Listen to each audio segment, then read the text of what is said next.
Big crowd and a great field of cars lined up and ready to go. The yellow one, left of your screen, Brad Keselowski. That's pole position in the right-hand turn number 1. His teammate in the 12 is Joey Logano. The pace car heads off, and we're ready to race here at Watkins Glen, New York.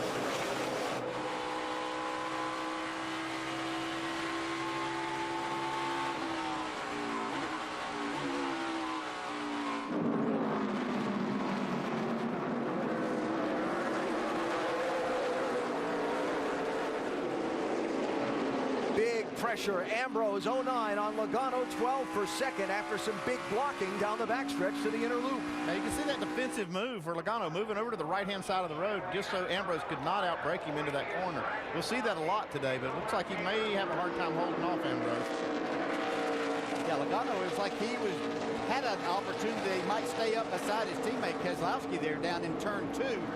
Had to get out of it just a little bit, and that allowed Ambrose to get right to him.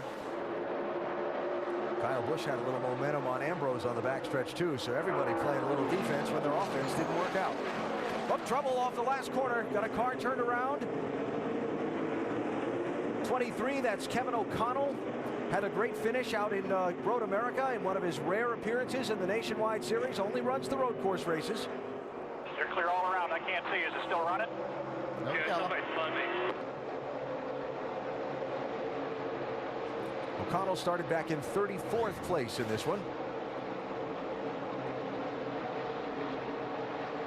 Yeah, we've seen that be a trouble spot there. Right in the middle of turn 7, you're trying to carry speed, just didn't have the traction and grip that he needed.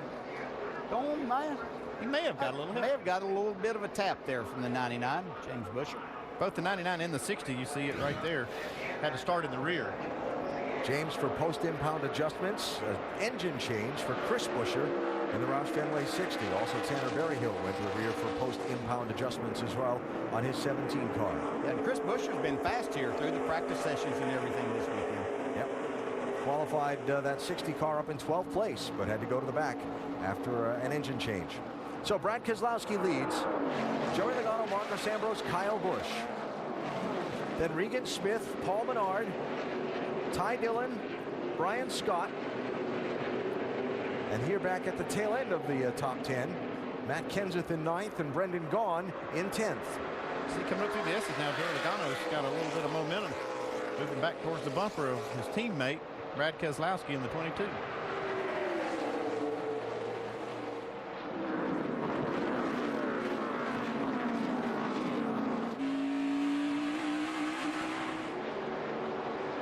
Well, one thing I'm seeing is the power in these Fords is going to be hard for others to handle today. And this is one of the racetracks where that really pays off. Those pulling up those S's all the way up the backside of this racetrack takes, if you've got a 10 or 15 more horsepower, it'll show up over there big time. Mustangs 1, 2, and 3, followed by the Camry of Kyle Busch and the Camaro of Regan Smith.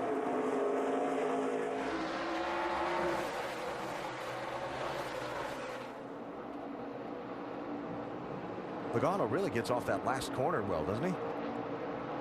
Like Ambrose can be right there with him, and then Logano gaps him off the last corner till they get back to the other end. Well, you see how much Ambrose is able to outbrake those front two, getting into turn 1. That's where his big advantage is when it comes to racing on a road course. Somehow he can get a little bit more out of the braking system in these corners. And you never see it out of shape. It looks like he's doing it effortlessly in getting there and making up that distance. You're right, these Fords are handling up that straightaway.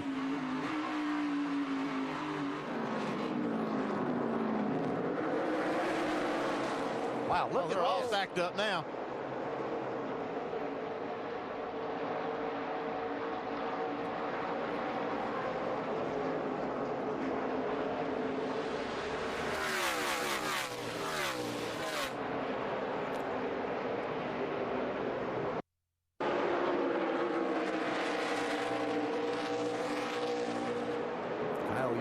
racetrack and a little bit more.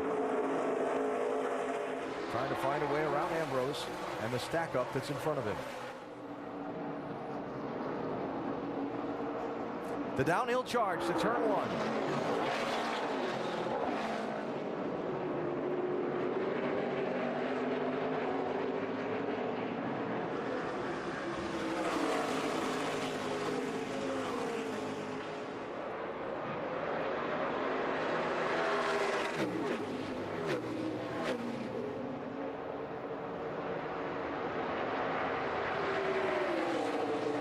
Got to be one of the toughest situations on Logano. Think you might have a fender on him, but it's your teammate. You better have more than a fender before you stick the nose in there and try that pass. Yeah, certainly, and particularly at this time of the race. That's right. So just underway at Watkins Glen. Brad Keselowski from pole position has led all of the laps so far. The front four still very tightly bunched together, leaping and hopping their way around Watkins Glen. Back after this from your ABC station. All of the track. Whew, I'm not sure if he touched that or not. Look, Sure looked like he did. If he didn't, there wasn't room for a piece of paper between that car and the wall, but it made him hesitate and break his momentum just enough that Joey Logano went by. Then, a lap and a half later, racing for third place at the inner loop. we've seen these two have some battles right up here. Wow, that was close to that guardrail, Andy. Man, if they hit the end of that guardrail, it'd been huge. Look at this. He did hit it, I think. Hey, yeah. Kicked that guardrail. I just have to question thinking you're going to outbrake Marcus Ambrose into one of these corners. Sometimes you can catch somebody being, you know, just a little bit lazy, you might say, at that point in time, early in the race. You can see that Ambrose was not expecting it whatsoever. They were very lucky that Kyle didn't hit the end of that guardrail and bounce back over. It wasn't worse than what it was. So from racing for third and fourth to 12th and 15th at the time for Ambrose and Kyle Busch, they've made their way up now to 10th and 13th in this whole pack of cars. As we find them in this, I'll tell you, that's what I was talking to Brendan Gaughan about, and I brought it up a few times about that curbing that was taken away getting in there. It used to be rather large, and you couldn't hit it because it would mess up your splitter or tear up the whole front of your car. They've taken that away now, and now they've just got that guardrail as the limiting factor. And you kind of brought that to my attention earlier today, but that could be a big issue here in the next 2 days. Now, when we say a limiting issue, I mean, it's severely limited. You hit that thing, it's going to hurt.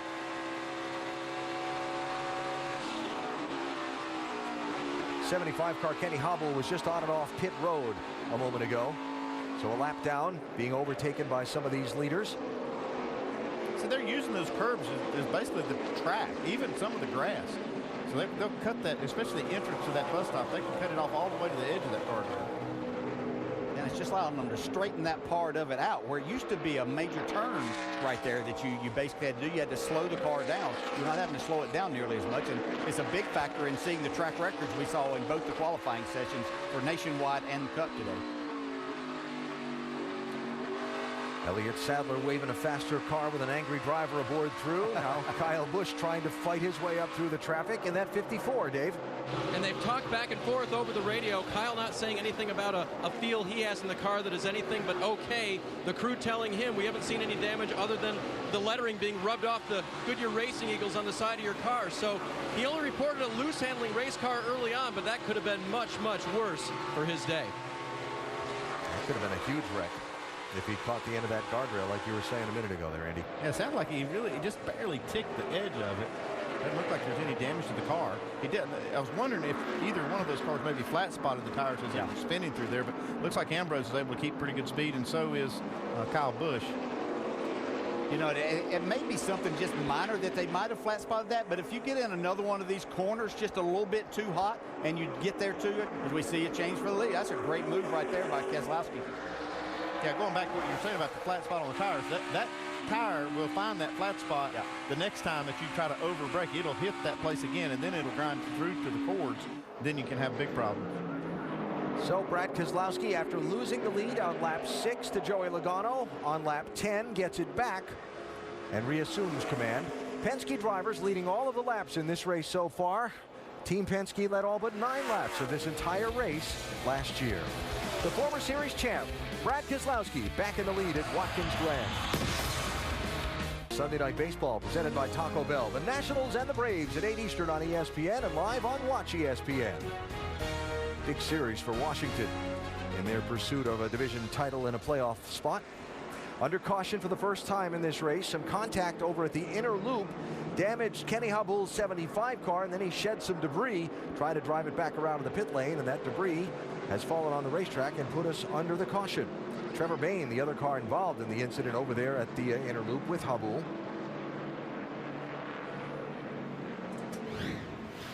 Looks like it's really close to the incident we saw with Marcus Ambrose and Kyle Busch getting into that corner. See, Trevor was just basically out of control, kind of getting in there. Yeah, not quite the same. It looked like he was out of control trying to get by a lap car. Trevor had made up some ground in the championship fight of the Nationwide Series over the last month or so. Came into the race 41 points off the lead in 5th position. For he and his fans, hopefully that damage isn't so severe that it's going to cause a big problem for the rest of the day. We're just outside of a potential pit window for these cars if they can go 30-plus laps. They need to probably go about 7 or 8 more before they're actually inside that. I would be surprised, though, to see some of these cars pit under caution. Unlike what we'll see tomorrow. Hardly anybody tomorrow will give up any kind of track position to make pit stops. But, these faster cars, like we saw the 9 and the 54, they might want to make a pit stop here because they may have flat spotted tire. It's just going to be interesting to see who will. And some of the back half of this lead lap group will probably make pit stops. Looks like the leader, the right decision for the leader would be stay out here and wait till they're in their window. Greg Irwin calling the race for Joey Logano. Looks like there's a lot of them planning on pitting. Take your tires under the yellow, then take the splash of fuel in the window under the green. I thought a lot of that was going to happen. Certainly the 09 and the 54, it would benefit them to get in, get those tires off. And as good as those cars are, they won't have any problem making their way back. That's what I think, right. And that seems like the right thing to do. And with that getting ready to happen, you think that maybe Joey Logano and Keselowski are thinking the same thing. Let's just stay on the same strategy as they are. So that's probably why they're thinking about pitting here. So first yellow of the race here at lap number 11. There's the opening to the pit lane. There's the orange commitment cone. Looks like Ambrose will be the first one in from 7th place. And so Kyle Busch does so as well. Leader stayed out. Mike? And Scott McDougall telling his team to look for damage, see if they can repair anything that they can see. A 4-tire change in fuel on the 09. They told me earlier they didn't expect to see any damage. No repairs going on right now. Just a quick stop on the 09, Dave. I can see the right front of Kyle's car. No real damage to that splitter area. They will change for a wedge adjustment for Kyle. He can't get out of the slow right-hand exit turns.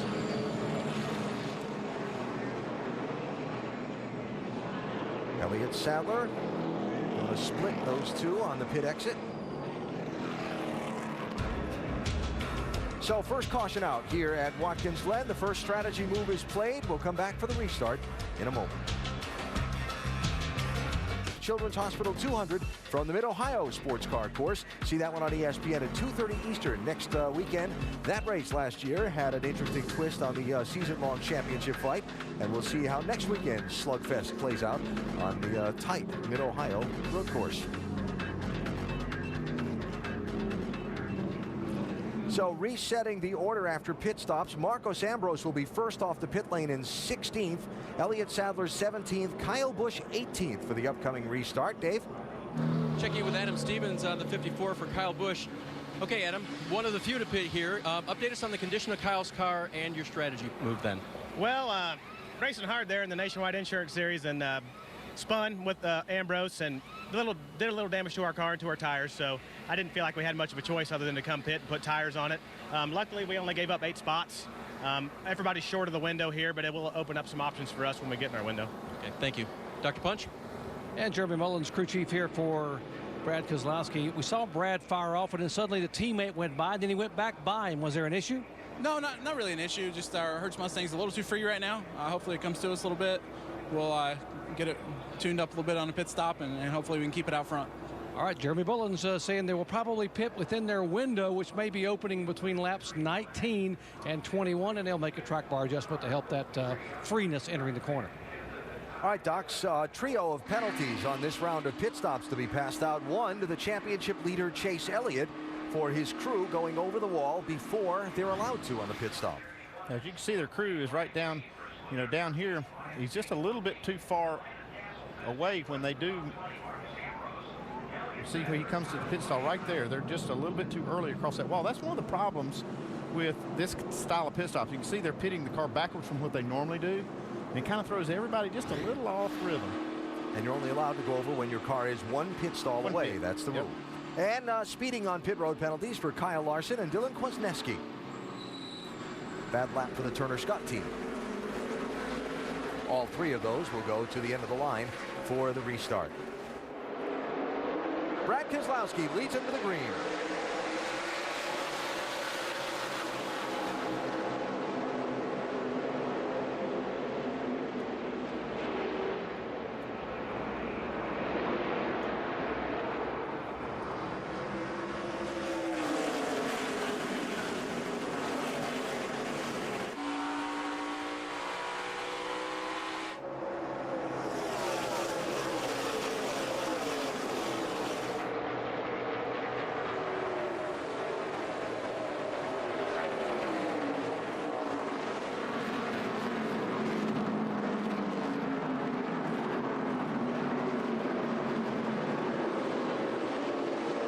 That's 5 spots and a half a lap for Ambrose and 6 and a half a lap for Kyle Busch.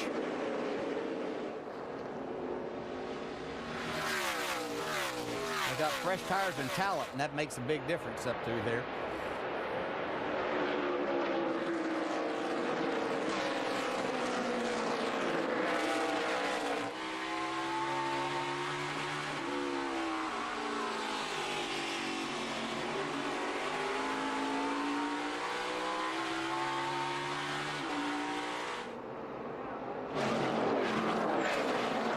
So after restarting in 16th place, Marcos Ambrose is 9th after the first lap. Kyle Busch restarted in 18th place. He just took 10th from Mike Bliss.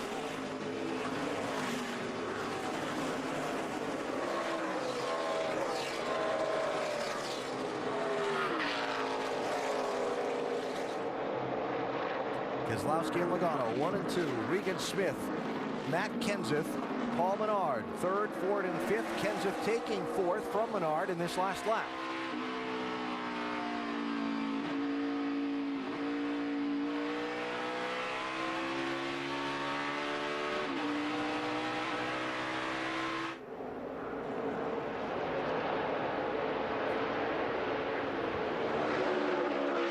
Talked earlier about teammates making it difficult, about having to be sure you got to move in there. There's a lot of things that are difficult about racing your teammate, like, I don't know, when the guy you're racing for the restart's trying to get a jump on you, and he's also the guy you have to go debrief with.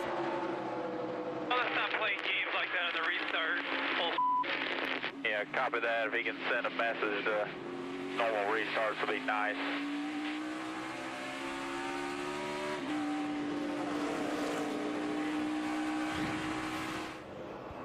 Well, they might be teammates, but you're out there for yourself and the team that you're driving for. Looked like possibly the one thing that I maybe could see there is Brad slowed, what kind of was moving and then slowed down and then took off. But he's the leader of the race. He has that option, I believe. I really didn't see a lot from that. And it's so critical to get down into turn 1 first, because you get tangled up back there in traffic. It's real, that start is ultra critical here. It's funny when I hear those kinds of things, because games on restarts, for as long as I've been following racing, whether it's a street stock race at a quarter-mile track on a Saturday night or the Sprint Cup level, drivers complain about other drivers playing games on restarts. Well, if you get beat off the line, whether you're drag racing or street racing, which you shouldn't be doing, or you're here, as we see the leader fell off going to pit road, but you're never happy unless you're the one that wins that. So the window open All the way down here. Watch the hill. Maintain 2 red. You're going to start picking up speed just past the start-finish line. Excellent, excellent tip there from Joey Meyer, the spotter for Brad Keselowski, about the sloping downhill pit lane here at the Glen. There he is, Doc. Yeah, he complained the car was free on the right-handers in practice yesterday, and again in the beginning of the race today. He told Jeremy Bullins we're still a little bit free. He said, okay, I can fix that with just a little bit of track bar. They haven't made an adjustment yet, and now they will. Left, right side tires going on, inside tires. This is the Sprint Cup crew. Get it full of Sunoco fuel, and he's away. The first of 2 scheduled pit stops today for Brad K.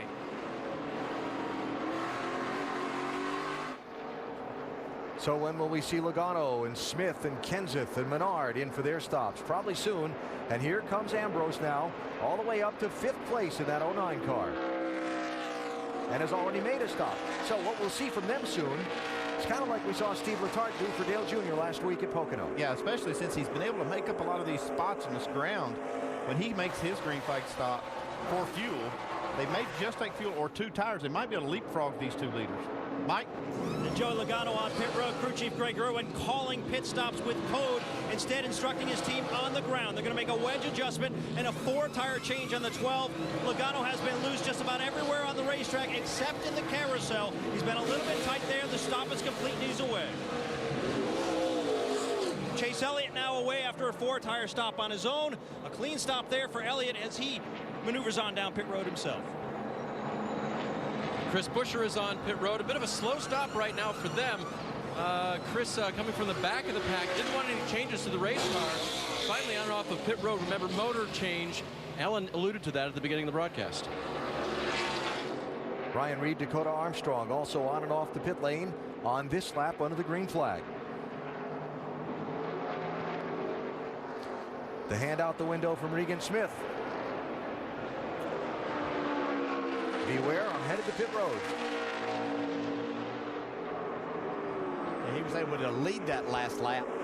So he got him a championship point there. See, Ambrose is going to come with Regan Smith this lap. I agree with you, Andy. I think it'll be fuel only on that 09 car. There he is, Mike. And as we mentioned at the top of the broadcast, the brain trust of this team, an R&D team for Richard Petty Motorsports. The team going over the wall, however, that's Marcos Ambrose Cup team. Fuel only, he's away. Regan Smith will get 4 tires and Sunoco fuel. No adjustments, but they will remove tape from the brake ducts. The brakes were very, very hot. Kyle Busch also on and off the pit road. Fuel only for the 54. Vince? The 42 of Kyle Larson off pit road quickly, a 4-tire stop and fuel for Larson. So Matt Kenseth cycles up to the race lead. Want to get a look at the back of that 09 car when this cycle of pit stops calms down. Were they putting some tape or a bare bond patch on the rear deck of that 09 car when he was at a stop? And there, a change of track position on the pit stops for Keselowski and Logano. Left side back deck. It looks like Ambrose was able to leapfrog them with that fuel-only move on the green. No, guess not. So once it does cycle through, looks like Ambrose might be the leader. Just the illusion from the crew cam. Some of these paint schemes are hard to tell.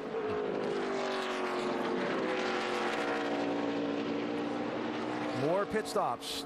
Dave? In-race reporter and road course winner Brendan Gaughan on pit road. Thought he had a flat tire. There are some scrub marks on at least the right front that I can see from here, but he stayed out and is now pitting on schedule. Chassis adjustment for him. Make his car a little bit better. Doc? Paul Menard said, I need some drive off. Others are leaving me on these corners. I need drive off. Also, I am okay on the right, tight on the left. 4-tire, no chassis adjustment, air pressure only, and Sunoco fuel. He's gone.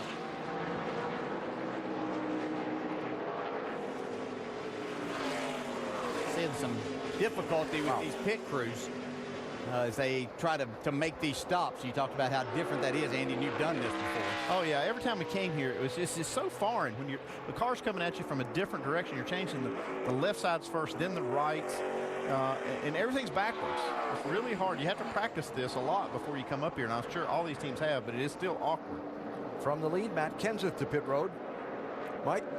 Yep, and his team's waiting, and they're off the wall, and they go to work. Remember, pit stops a little bit different here at a road course at Watkins Glen. They go to work on the left side first. They're completing service over there. They swing to the right side. A 4-tire change now on the 20 car. Second can of Sunoco race fuel now put in, getting it as packed as full as possible, dropped off the jack, and he's away, Doc.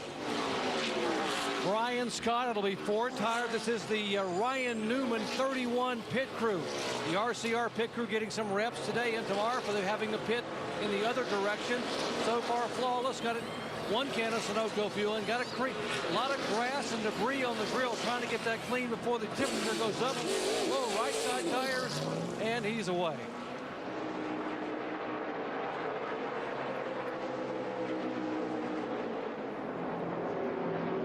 There's your leader, Ty Dillon.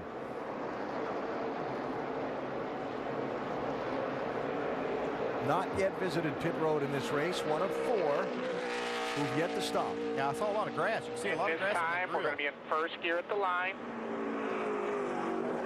We need to get that clean. So somebody's been off course on the backside there and kicked up a lot of that grass. Whether it's Ty or somebody else, we'll have to find out. It looked like he might have been a little mowing himself.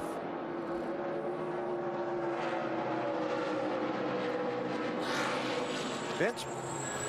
Ty Dillon does have plenty of grass on that grill, as you noted. They're going to clean that off. He said the car is pretty good. It's a little tight in the bus stop, but otherwise not too bad. So still a little bit of grass on that grill. It's a 4-tire change, Sunoco fuel. They wanted to keep him out that extra lap so he can lead one down and away in just over 15 seconds for Ty Dillon. Dylan Kwasniewski also on and off the pit lane. So 2 cars yet to pit in the cycle. There's the leader, Mike Bliss, out in front as we work our way through a round of strategy and pit stops. We're back after this message and a word from your ABC station. On the pit lane, probably a little more tranquil down on Seneca Lake. And here at the Zippo 200, we have a car around and into the wall. No caution yet. It's Kevin O'Connell at the inner loop. And now the caution comes out for the 2nd time in the race. Yeah, he got a little help with that, too. Say the 3 or the 93.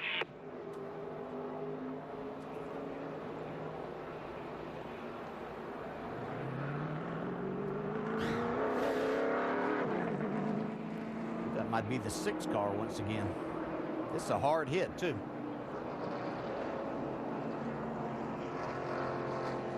The 6 punted us.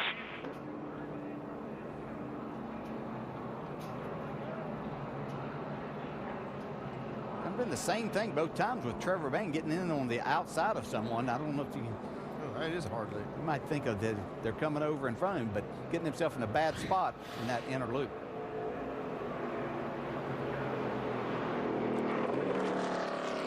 All right, so that is the 2nd caution of the race. Bunches up the field with a great change of track position through the round of pit stops and pit strategy that we had. By having to pit under the caution from the tire concerns and so on, and then just taking the splash of fuel under green, Marcus Ambrose and Kyle Busch have both gone by Joey Logano and Brad Keselowski.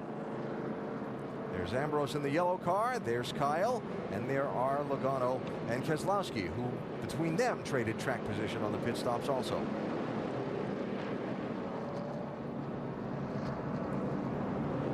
Not expecting we'll see any of those cars pit here. No, not this time, because they're not inside the window or really close enough to one to try to pull that same strategy we saw. Right. Somebody's been off in the grass. Look right side of the screen there. Maybe that's where the Brian Scott, Ty Dillon grass on the grill came from.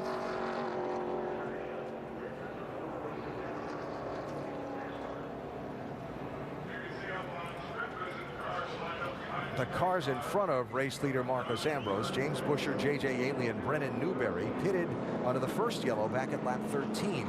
They've not made a 2nd stop yet. That's why they're in the 1st, 2nd, and 3rd positions. Mike Bliss was the race leader, cycled through there under the green, then made a pit stop, and things didn't go quite as well as they needed them to. See, the fuel man, it's full of fuel, but the can does not disengage. He pulled the can out of the pit box. That's a penalty.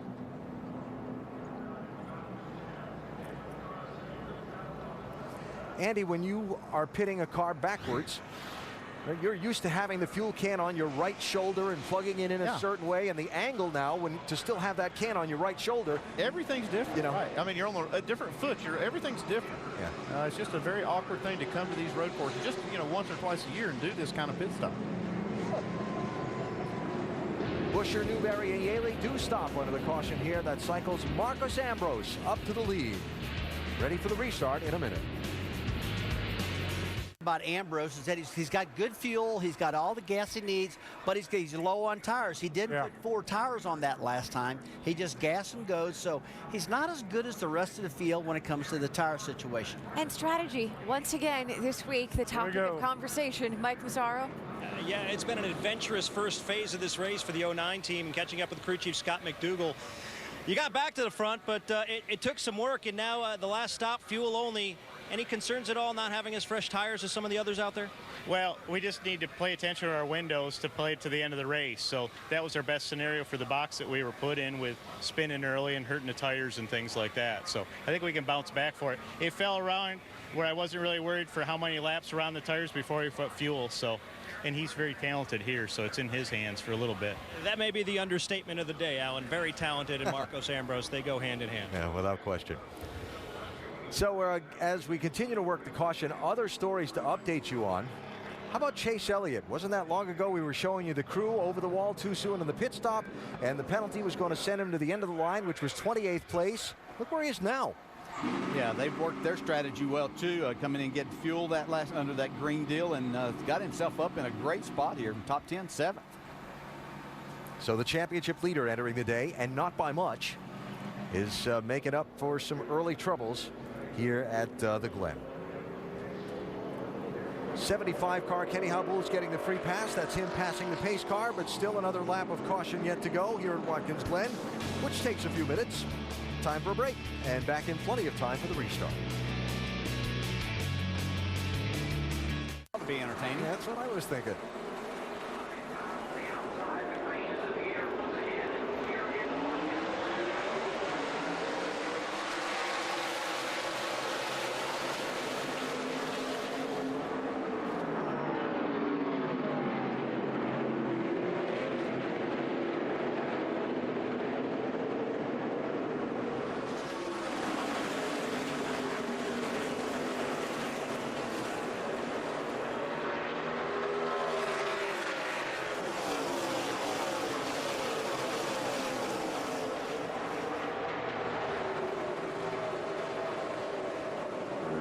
Good restart for Matt Kenseth.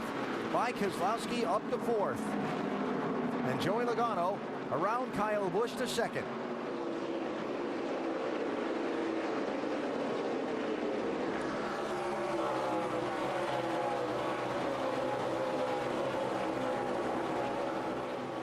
Good save by Kyle Larson there. The car looked a little nervous, didn't it? Yes, he did. Elliott Sadler was glad that he gathered it back up before he got into him. There's Paul Menard through the 42. Larson dropping back a spot. Larson's team playing the strategy to recover from the pit road speeding penalty he got earlier to regain some track position. Now he's trying to hold on to it.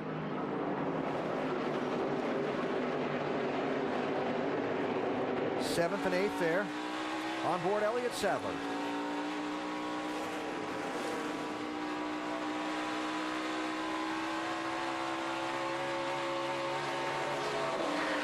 See Elliott using the clutch on his upshift there, just taking care of the transmission, making sure that he's getting it in gear.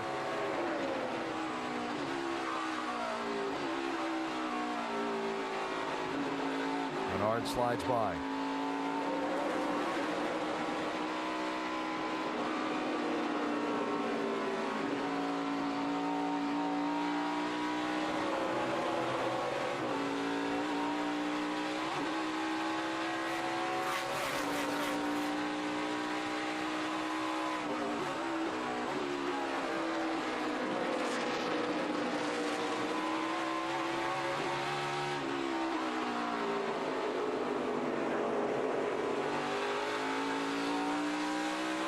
comes Larson. Got a good run off that corner.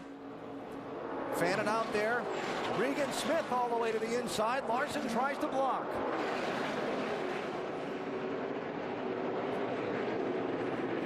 A great move by Regan Smith to take advantage of those two cars racing each other. See, Elliott Sadler really struggling with his car there. He's going to lose 4 or 5 spots. Ty Dillon by. Dylan Kwasniewski by. Chris Buescher, the next one to challenge Sadler and get a spot there. Nice drive for Regan Smith. What a move there off that final corner. Gassed it up and went.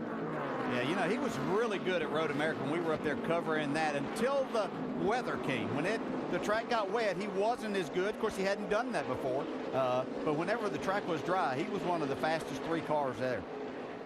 Smith started the day just 2 points behind Chase Elliott in the championship. His home track, Smith's childhood in the Syracuse area, Cato, New York. Hour and a half or so's drive away from here in Watkins Glen. A lot of pressure being applied to the race leader, Marcos Ambrose, by Joey Logano.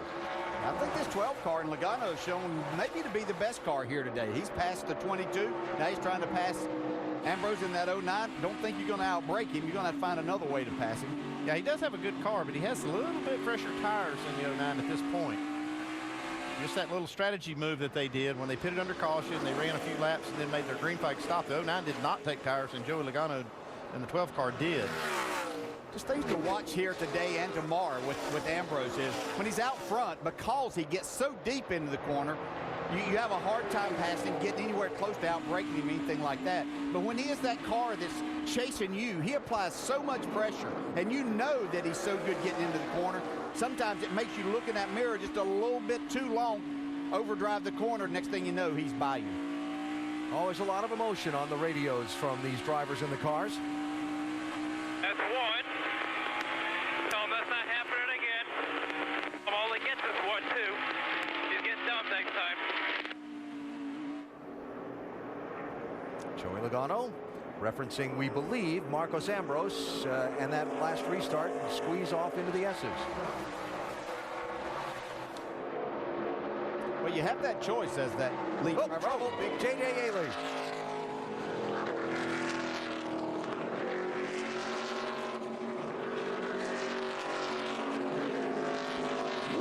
Running in 19th place. Third one, he's wrecked all day. And with a very heavily damaged race car. Heavy damage here on the nose, we're rolling. NASCAR officials trying to get Yaley to stop that car off the track to minimize the cleanup that they might have to do. Look at all the liquid that's trailing from behind that 28 machine. Yeah, that could make a huge mess around this track. Yeah. So good job there.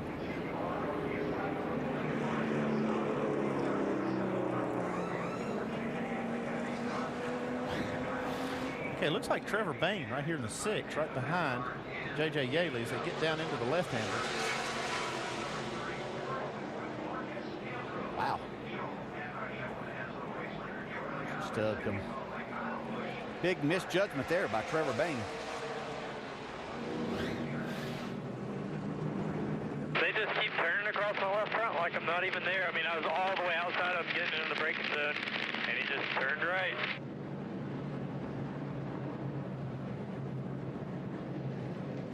I guess I'd want to go back and see that a little further back and see if Yaley was passing Bain and wasn't clear of him when he pulled over, or if Bain was behind him and pulled up to his outside, turning into the corner.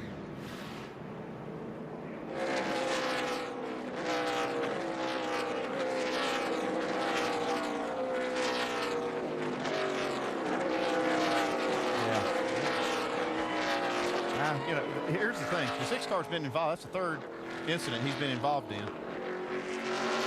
He really needs to give these guys just a little bit more room. Coming up from behind someone on the outside, turning into one of these corners. You give me a driver's perspective because I'm not one, but I don't think you're expecting someone to be there because they're not going to make that pass. No, that's not an area there's going to be in, and you should be able to see that from that driver's point from behind there that he is making a move over there, and that's where you roll out. Well, that right there, I believe we know how he feels about it. believe he's going to express himself. As in most cases, there's two sides to each of these incidents most of the time.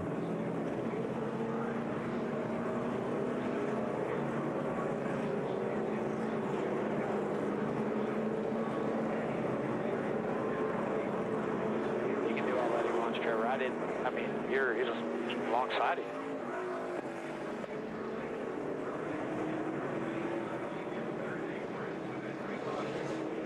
Well, divergent viewpoints there for sure.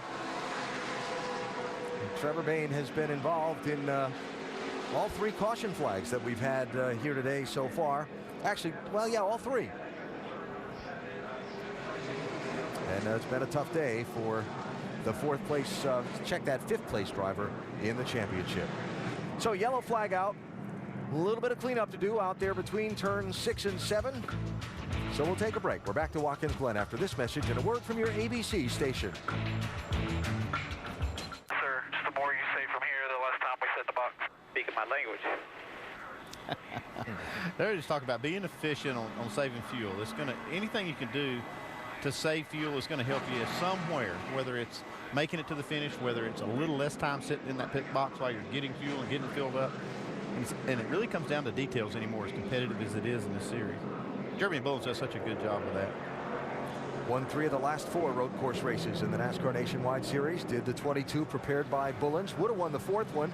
Alex Tagliani had the dominant car at Road America back in May.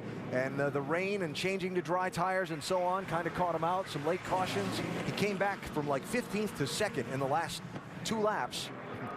And was closing on Brendan Gaughan when he ran out of time.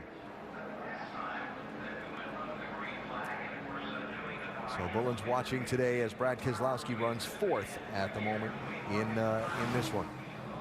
Sandy, how do you balance as a crew chief here trying to get to that last stop and trying to anticipate potential caution laps in that segment versus then maybe having to worry about a green-white check or 2? Yeah, sometimes that depends on your situation. With these 2 guys that are running 1-2, they're going to gamble on whatever it takes. They're going to pit probably just outside their window, count on getting some of those caution laps and extending that to the end.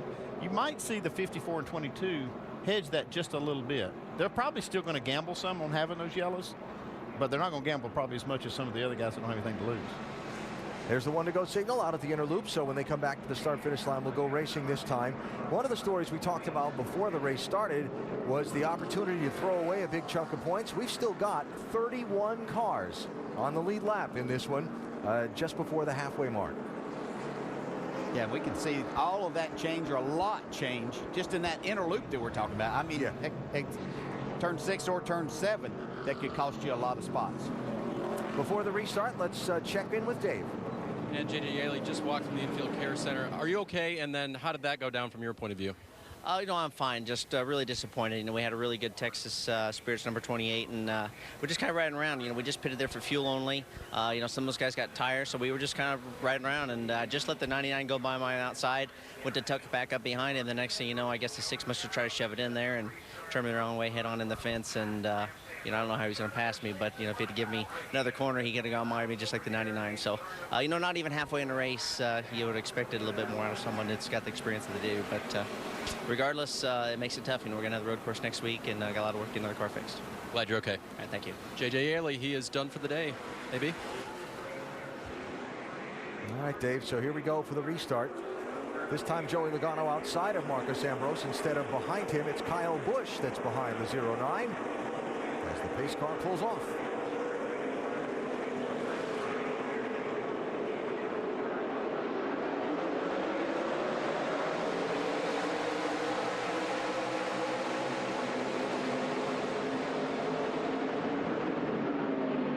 Still right beside you.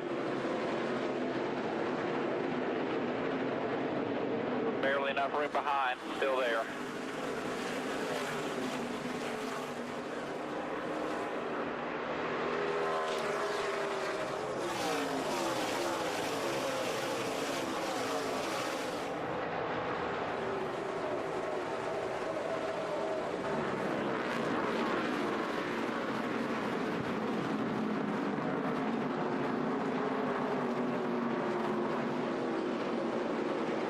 Brian Scott, Chris Buescher through the inner loop. Little sideways slide exiting the loop, but Scott's able to run back to the inside. Yeah, it's a great drive by Chris Buescher, who started in the back today. Whoa! Trouble behind them. Kenny Hobble is spun and continues.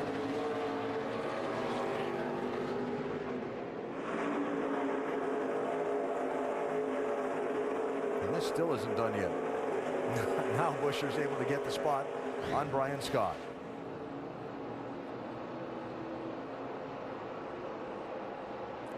Well, that 75 car beaten up in the earlier incident back in the inner loop with Trevor Bayne, and looked like just got away there. Yeah, it looked like he was just trying to carry a little too much speed there, probably trying to power up at that point in time, and just lost the rear grip. Fortunate nobody hit him.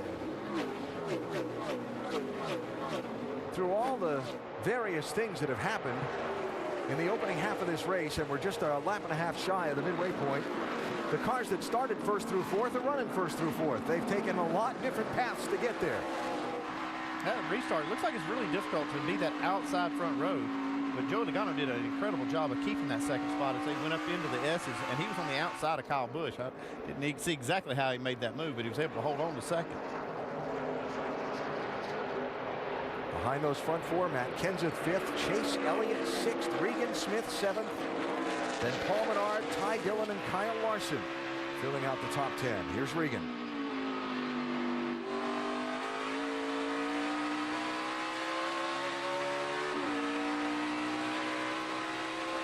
Top two in the championship, running nose to tail on the racetrack.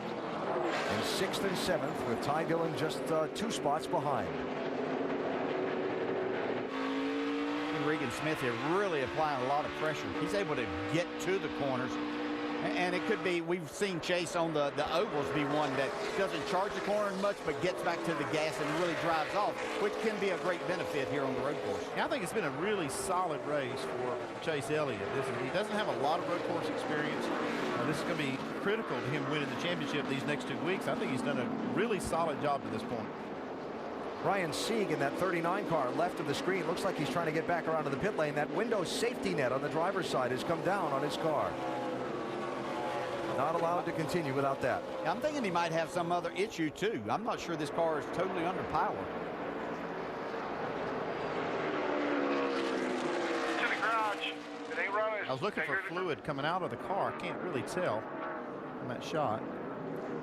Oh my, got a little bit of debris out there. Looks like some maybe brake fans, brake duct fans. Caution for that debris at the midway point of this race.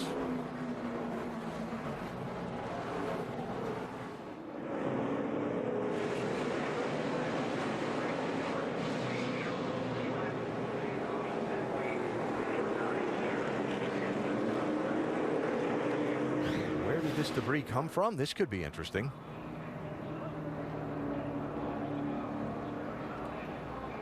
Hard to tell what that was.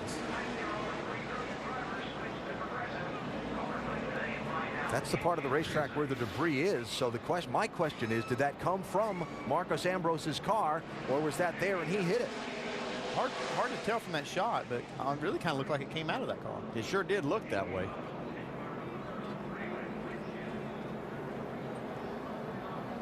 Is that what you call a self-cleaning racetrack? Pretty much. That's down into turn 6 on the brakes. Yeah, it's hard to tell. Even that piece of debris didn't look like what we saw on the track.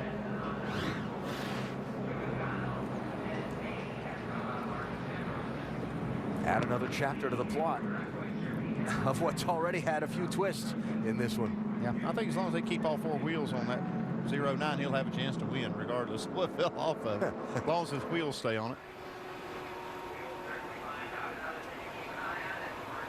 Save fuel, save fuel. And take a drink. I expected these cars to make their last pit stop with about 33 laps to go. I think that we're seeing them just outside of that window. It may be we could be getting close to where they might want to do that same strategy we saw of leapfrogging each other, but I think they're just a little outside that even at this point. The King on top of the Ambrose pit box. Looked like he's having a good laugh about something down there, Mike. Well, he's having a good run watching his car race up front. I mean, that's going to give him a good laugh, I'm sure. And they can rest easy. That debris did not come from the 09. I just checked with Scott McDougal. He said, no, not from our car. Okay. It was hard to tell. It just came. It looked like he may have hit something, and even what we saw come off of the 09 didn't look like that brake duct that we saw on the track. All right, pit road's open here. Ryan Sieg took that 39 car directly to the garage, so more than one problem on that machine. We'll sideline them from the race. And the first taker, was that Paul Menard? I believe so. From 8th place. So the front runners stay out. And we're under caution at the midway point of today's Zippo 200 at the Glen for the NASCAR Nation.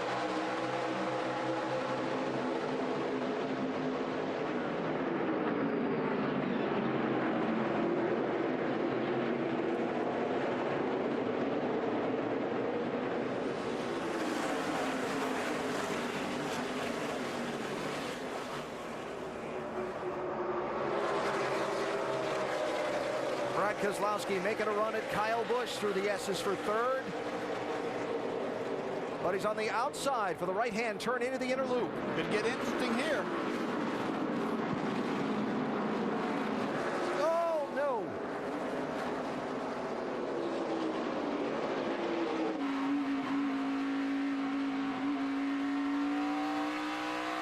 That's some nice driving to stay off him. I thought he was going to clunk into the side of the 54, and there was going to be a big mess. Yeah, it was actually good driving by both of them. Yeah, I'm pretty sure that Kyle Busch was holding on there, thinking that there was contact coming.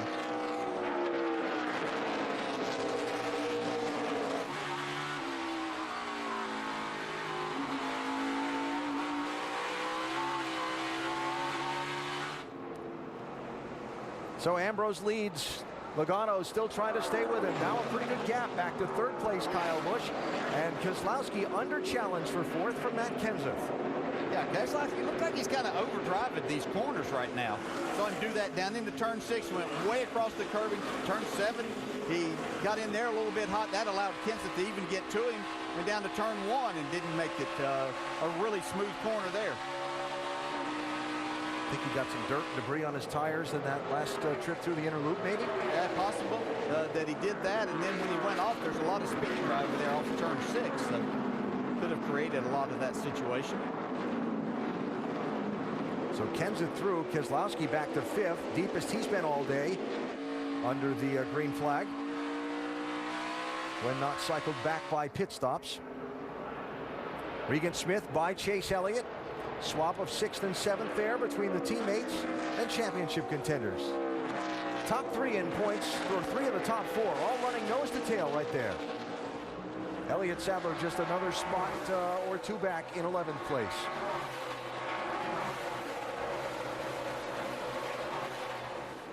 And while we're watching all that, another solid drive from Brendan Gaughan. Winner at Road America, hanging in there in 9th place.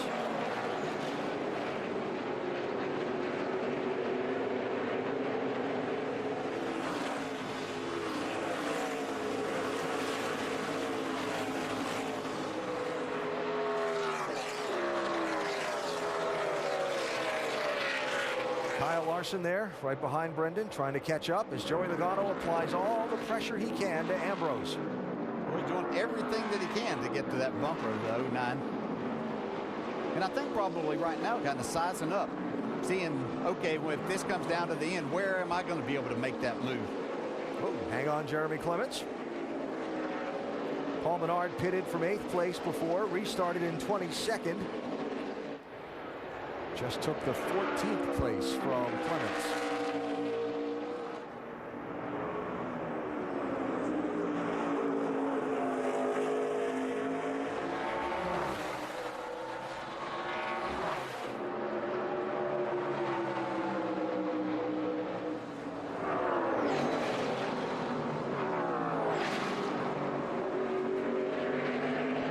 One of the things that I always find difficult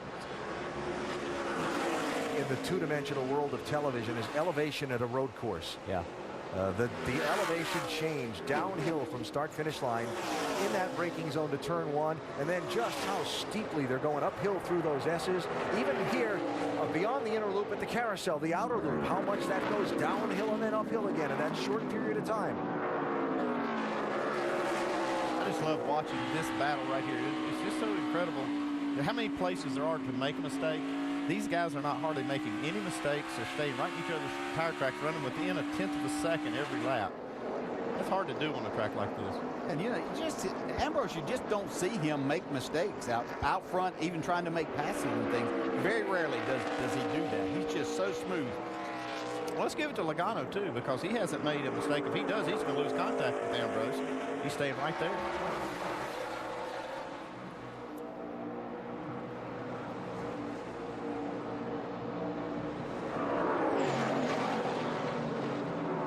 That's a 35-foot drop down into the hole there.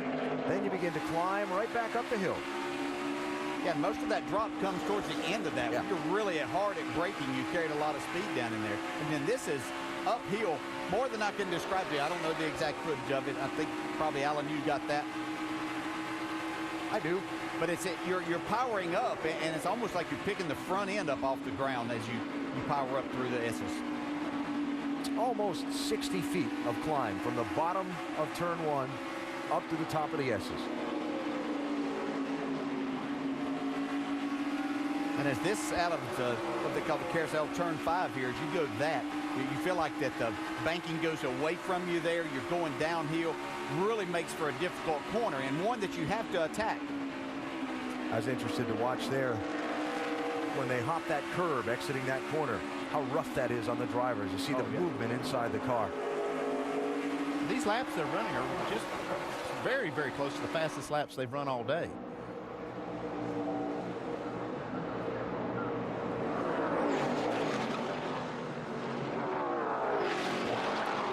Fourth place, Matt Kenseth. Brad Keselowski in 5th, 20 and 22.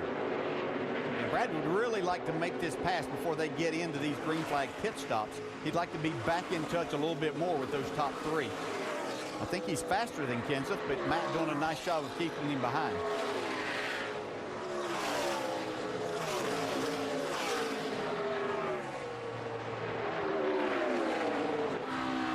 There's a change.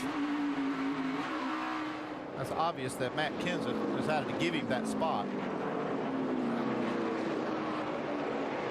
And that was pretty efficient. He knew he was going to lose the spot, and if they try to contest it too much, even through this carousel, they could both lose a lot of time. That was probably the best way to do it and not lose much time.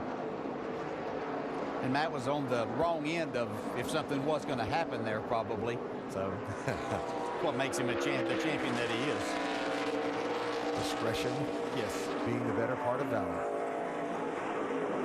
Just past the midway point here at Watkins Glen with 34 laps to go. Pit stop for the leader, Marcos Ambrose, Mike. This could be his final stop of the day, saying the only place he's having difficulty is the final turn on the course. No grip. Looking for side grip and rear grip. They'll make an air pressure adjustment, 4 tires and Sunoco race fuel. No other significant chassis adjustments. Pretty happy with the race car. Gets all the fuel in they can. He's away. Chris Buescher also in, Dave.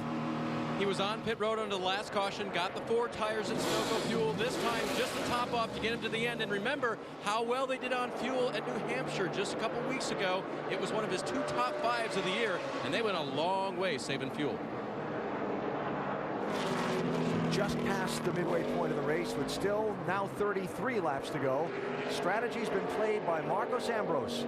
And Joey Logano reassumes the #1 spot in this race. We're at Watkins Glen, the famed road course in upstate New York, the once-a-year visit by the NASCAR Nationwide Series. A race that's had a fair amount of twisted turns through its first half. And now beginning to see the strategy plays here that will set track position toward the finish. Logano bailing from the lead for his final stop. Mike? Crew Chief Greg Irwin saying they can go the distance from here, providing they get some cautions. That will help with their fuel mileage. They need a little bit help on the exits. They've been loose there all day long. They'll make some air pressure adjustment, 4 tires and fuel, also a chassis adjustment. Wedge on the right side. He's away. Oh, the wedge wrench still caught in the back window, I believe, as he pulled away, but I think they just yanked it out in time.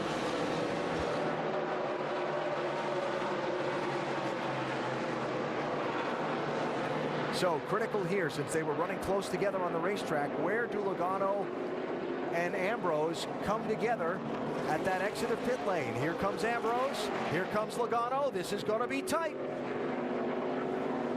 Remember the blend rule right there.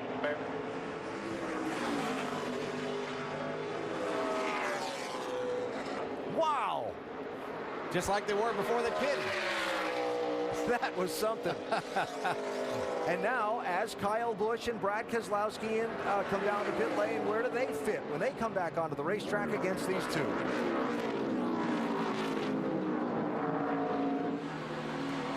Here's Kyle Busch pitting from the race lead.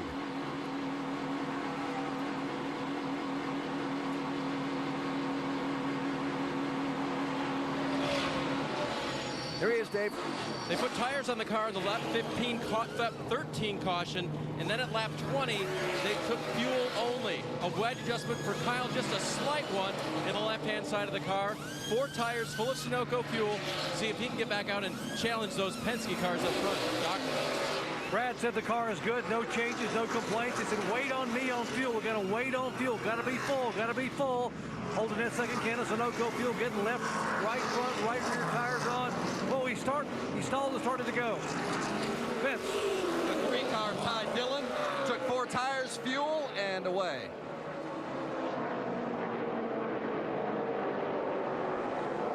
That hiccup exiting the pit lane might cost Brad Keselowski some important ground. We'll see how it shakes out. They certainly lost a spot there to Paul Menard, who passed him on the pit road, who came in just for fuel after getting his tires into that last caution. Yeah, Nick Harrison rolled the dice on that one. Looks like it paid off pretty good for track position, if he can hold it. Regan Smith now the leader.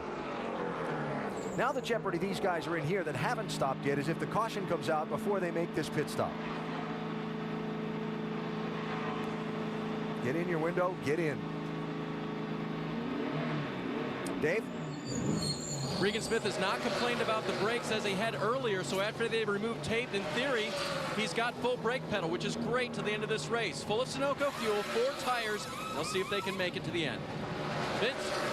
The 42 of Kyle Larson, 4 tire change, also Sunoco fuel. They're going to make a chassis adjustment. The wedge wrench in the right corner, waiting on the call and cleaning away. Doc? Trevor Bayne, 4 tires, making chassis adjustments. Still towed out a little bit in the left front. Got some splitter damage, but he's driven the car back to 6th place. The final stop.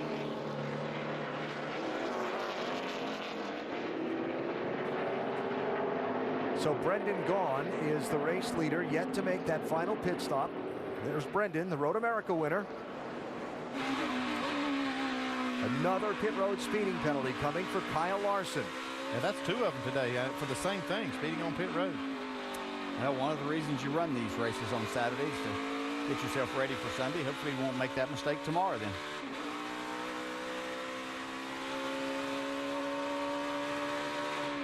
Big lead for Brendan Gaughan, 7.5 seconds over Dylan Kwasniewski.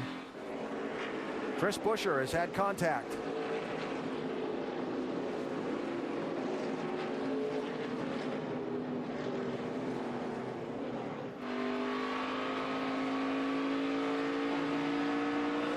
Regan Smith. Problems there, Dave?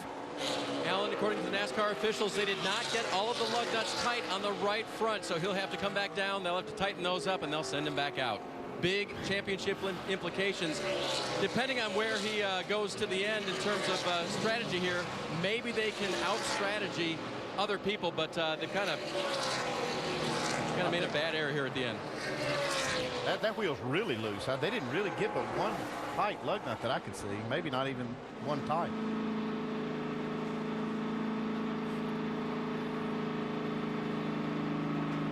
Well, these road course races have been big shakeups in the championship standings. Regan was running right with Chase Elliott, with whom he was almost tied for the championship lead starting the day. He was 6th before this round of stops began, and now we'll have to wait till he gets back out to see where he cycles out, but he's going to be way down the running order, probably 28th or 29th in line. Ouch. On pit road as well. Number of bumps, bangs, spins.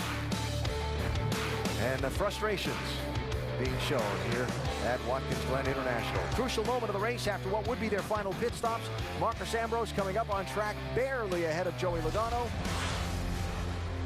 And we get ready to go with the final 25 laps of the Zippo 200 at the Glen. And remind you to go to NASCAR.com for all your latest NASCAR information. Brendan Gaughan about to complete the round of green flag pit stops for the leaders, Dave.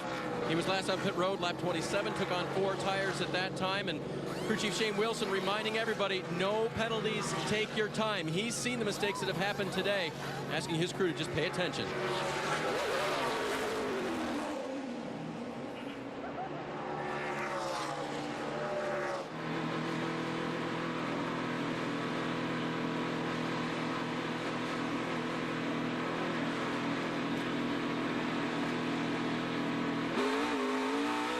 One of the toughest things for a driver, going down that long pit road without going too fast. Through these last several laps, Marcos Ambrose has begun putting a gap on Joey Logano. There's the new leader, Ambrose, and he's put almost 3 seconds between himself and the second place car. Remember, they came off the pit lane fighting for position. There's Logano back there.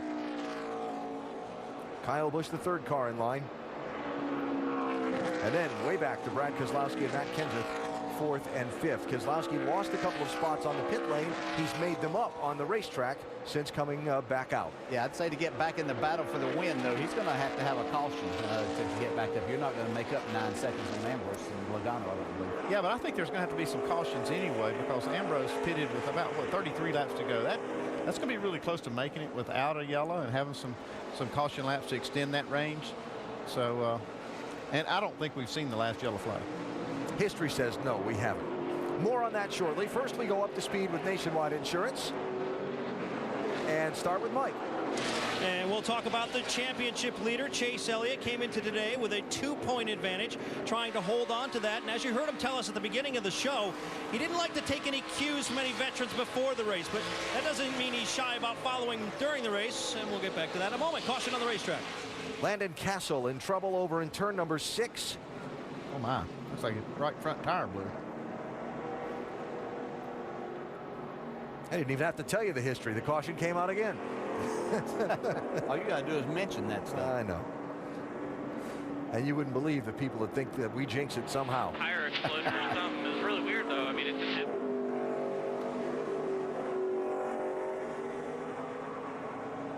So Landon Castle in trouble and trying to limp back around to pit road. We're under the yellow flag for the 5th time in the race. It'll be a minute before the pace car gathers everyone up. So let's continue up to speed. And Mike, continue with you. And we'll continue to get you up to speed on how the championship leaders day has gone so far. As he mentioned to us earlier, he doesn't like to get advice when it comes to this road course from a veteran, but that doesn't mean he's afraid of shadowing them throughout the course of the day. I was told by his team that what he's tried to do throughout the day, anytime he's been around a Cup Series driver, is try to follow him throughout the course and try to mimic the way he takes the turns, the apexes, and the braking areas and such. The only place that he loses those drivers has been on the final corner.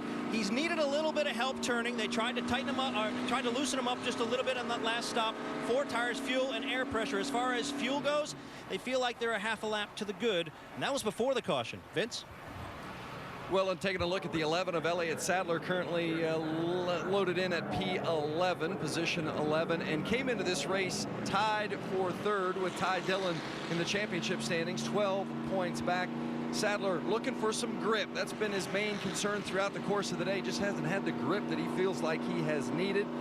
They are good. I just talked to Chris Gale, the crew chief. They are good on fuel the rest of the way, he says, especially with this yellow. And that 3 of Ty Dillon having a pretty good day. Crew chief Danny Stockman says we want to just get laps for the rookie, not do anything drastic that's going to really hurt our chances. They are good on fuel to the end, but a green-white checker is going to be really close, so they are saving right now, and another yellow wouldn't hurt him any either. Dave?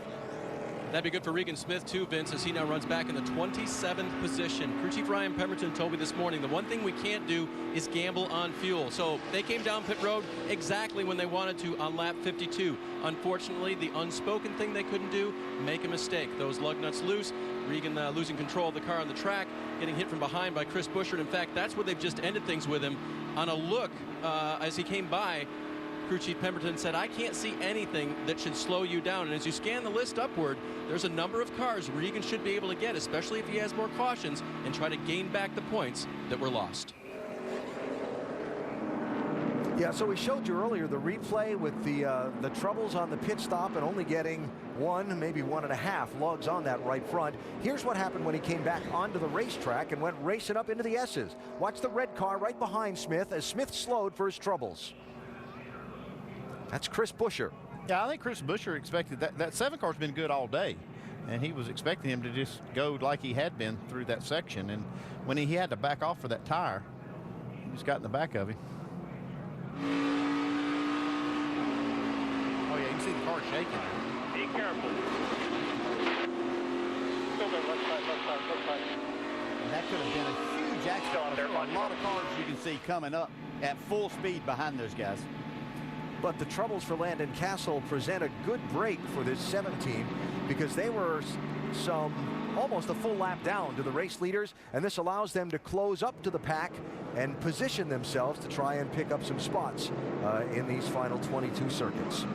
Some people making sure on fuel, maybe taking advantage of some fresh tires too, Doc.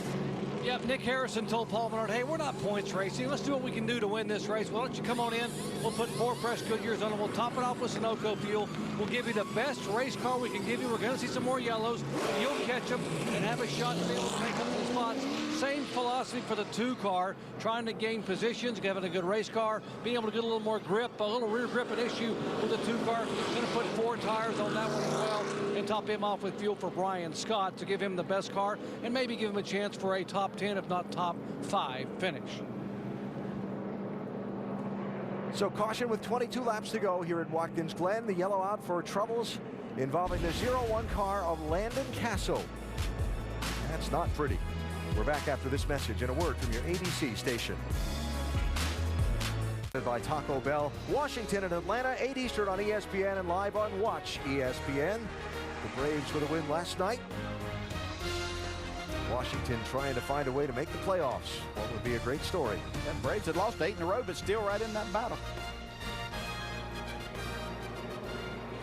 21 laps to go here at Watkins Glen, getting ready to go back racing in another half a lap, Mike.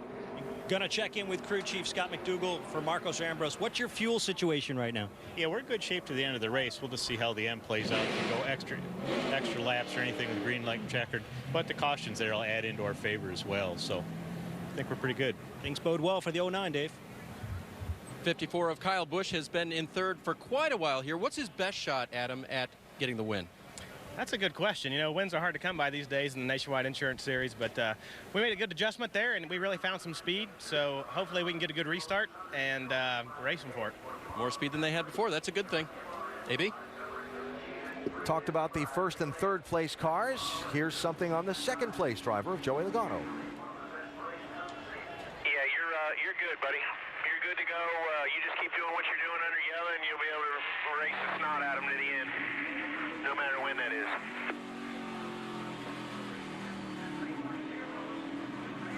The 2 stops today for Logano. We wondered if the gap that Ambrose had opened up on Logano after that last pit stop was a result of the 12 maybe saving a little fuel. That could partly be it. But as you just heard, Joey was told he can race the... Yeah. Drive it hard. Yes. Yes. And that should be entertaining for us. And I did see that speed that the 54 car was showing that they were talking about there that last time. He had made up a little bit of time. Big restart here with 20 laps to go.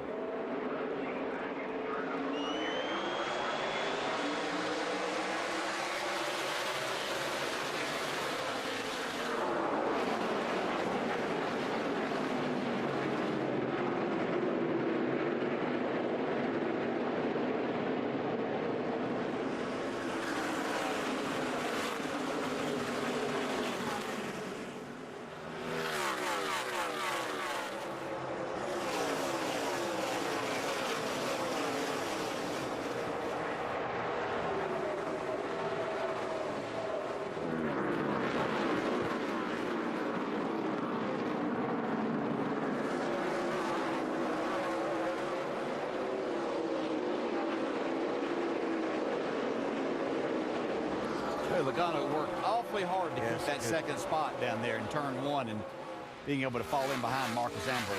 Didn't get the best getaway at the start-finish line, but literally smoked it off down into turn 1 to hang on to second. Regan Smith in the 7, trying to make up lost ground. That's 15th place he just picked up on Jeremy Clements. That's about 12 spots, which is 12 points that he's gained since where he was running. That caution, huge break for him in his championship hopes.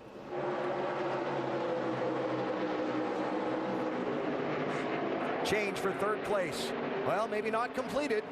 Keselowski with a move, Kyle Busch with the crossover. Not going to be easy here. Tied up through these S's.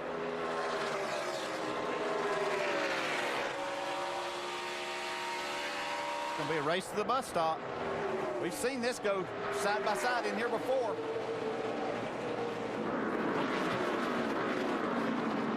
Oh, through the grass, out of control is Keselowski.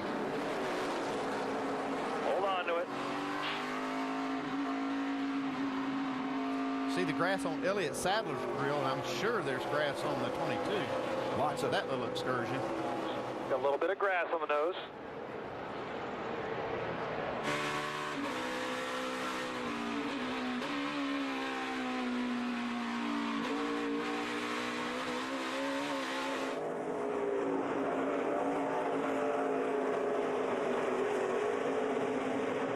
So Brad Keselowski goes from racing Kyle Busch for third place, now back to sixth place. And the question is, well, now he passes Chase Elliott and back up to fifth. Will that grass on the nose of that 22 become a problem with overheating with still 18 laps to go in the race? Can't imagine there's just not a lot of grass on there.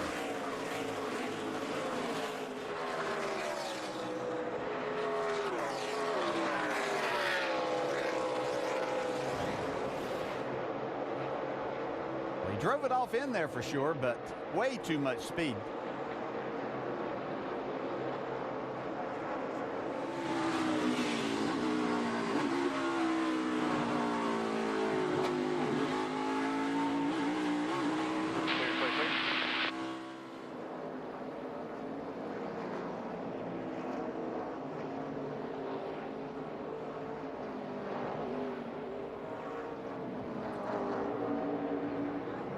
That's a very expensive lawn mowing. Yeah, you can see it's definitely clogged up the grill from that shot. I don't know how much of that fell off since then. Hold on to it. And you saw some of the grass up on the Sadler car also from that last shot. Yeah, it certainly looked like he may have an issue too. Looks like a lot of that's gone off the 22.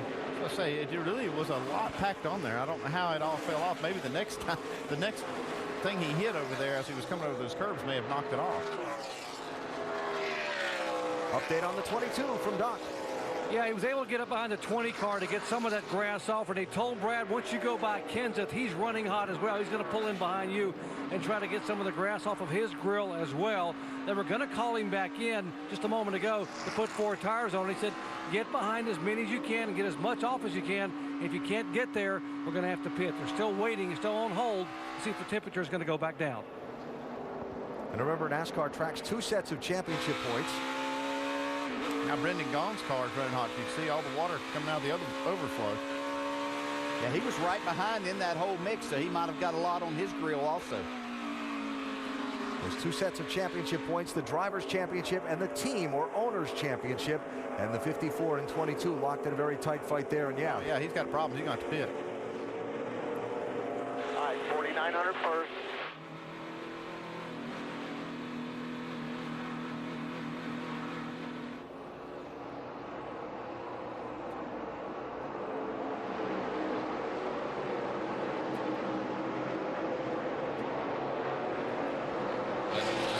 Is that as bad as it looks from here, Dave? It is indeed, Alan. And the problem is that Brendan thinks he's completely out of water, so he feels like they need to fill it right now. Shane Wilson was going to send him back around one more time and then cool it down, but he thinks he's completely out. Hooking up the cooling unit to the car. And trying to get Brendan back into the race. There's the lead. See a hood pin loose on Marcus Ambrose' car. Still has 3 holding it down, but you see one loose for sure. Driver sees that, distracting at all? No, not really. Only get distracting if the other 3 come out right. Joey Logano right there with him.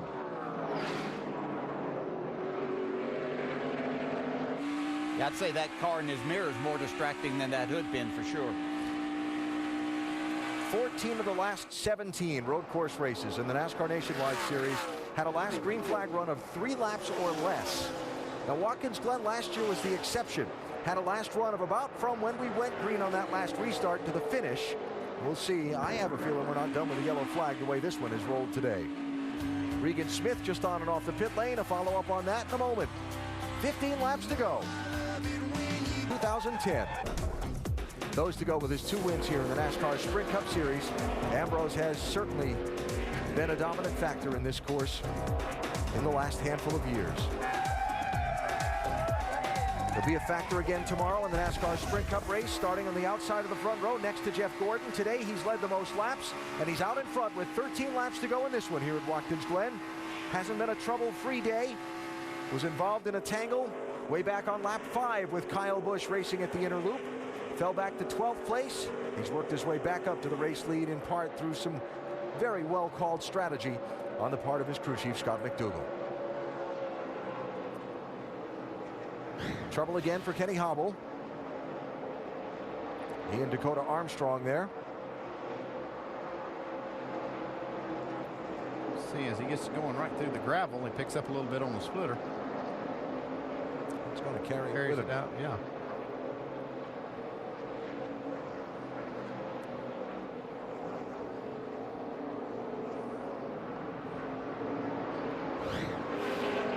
Yeah. Those drivers, that'll kind of sound like what happens when you're driving through a construction zone where they've just put down fresh pavement. Yeah. Yeah, and the problem that you have is, you know, those pebbles that were put down on, that was in the groove, even though he was coming to the pit as he go through turn 7. But you have your tires hot, kind of worn, so you could find something cut. Tanner Berryhill is around. Is rolling, and we stay under the green. That's at the exit of the inner loop.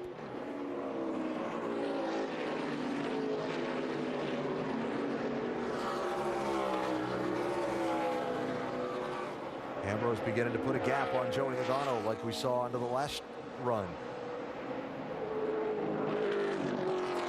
Mike has the pits of both the first and second place cars today. And it's an exciting place to be for sure.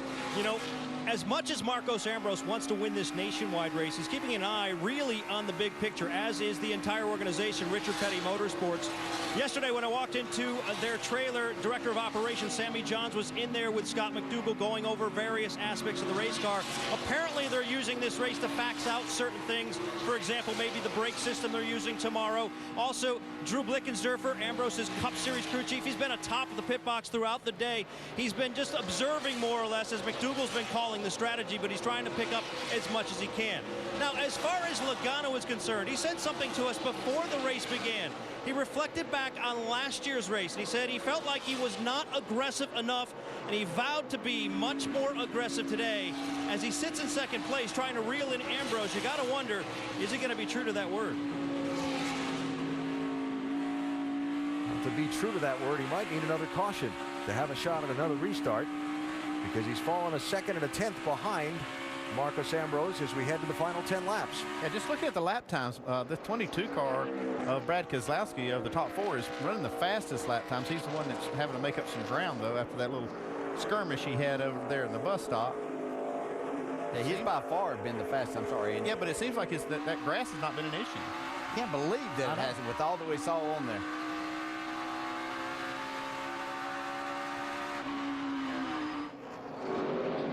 Last year's winner. And again, that lap, he was the quickest of the top 4.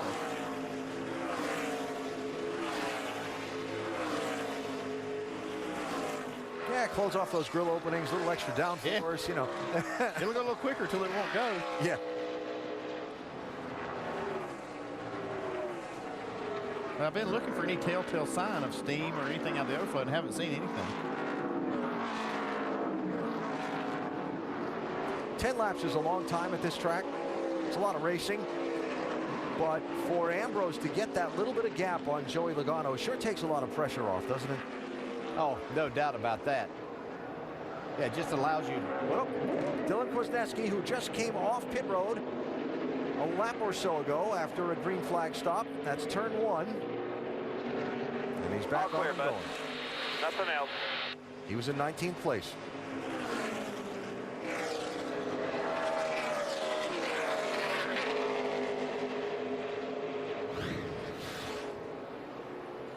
So Regan Smith 7, Kwasniewski 31, Kyle Larson 42.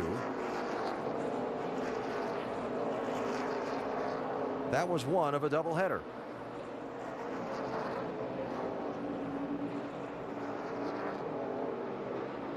Hey, he may have opened that door up just a little too wide for the 7 car to stick his nose in there.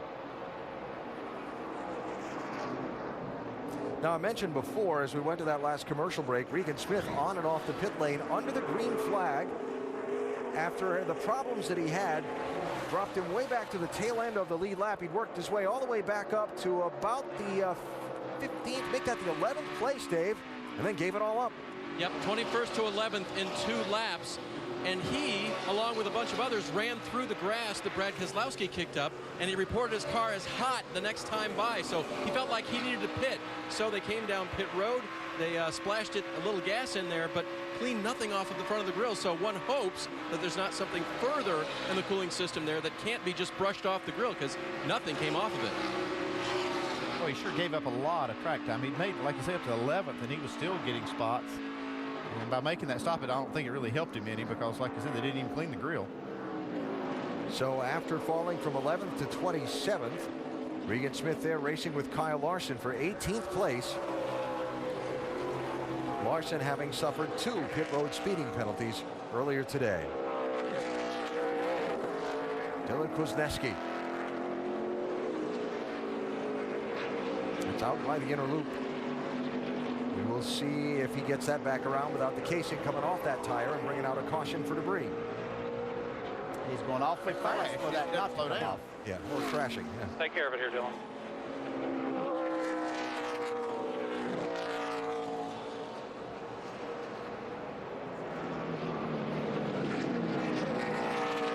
What he was thinking there. He's thinking he's mad because he got spun. So he's not thinking as clearly. That happens, huh? Yeah, occasionally. All right, he's going to make it back. We're going to stay under green and have 7 laps to go in this one. Our final break, back to see who wins it at Watkins Glen. Marcos Ambrose is the race leader for now. Race leader Marcos Ambrose as he comes around to 5 laps to go at Watkins Glen. For second place, Kyle Busch and Joey Logano, 54 and 12.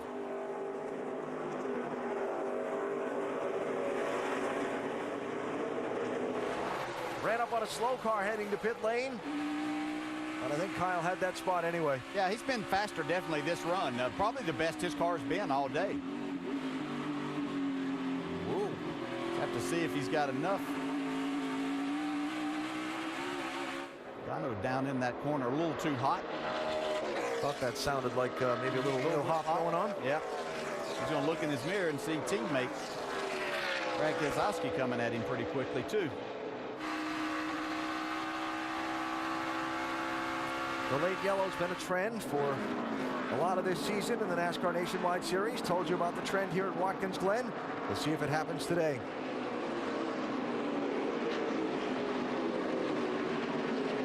Nice job, Eric McClure and Brendan Gaughan giving way to these drivers racing for the win here. I can see Keselowski putting a lot of pressure on Logano. I think it's important he gets by him if we do have that late yellow. He'll be sitting in 3rd for that restart. If he wants a chance of winning this thing, I think that's that pass is going to be critical.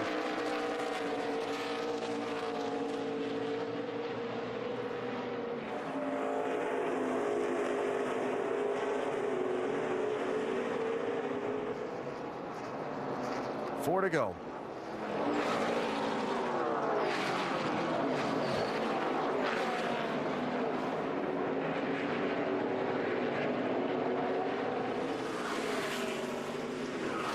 So there's the race for third.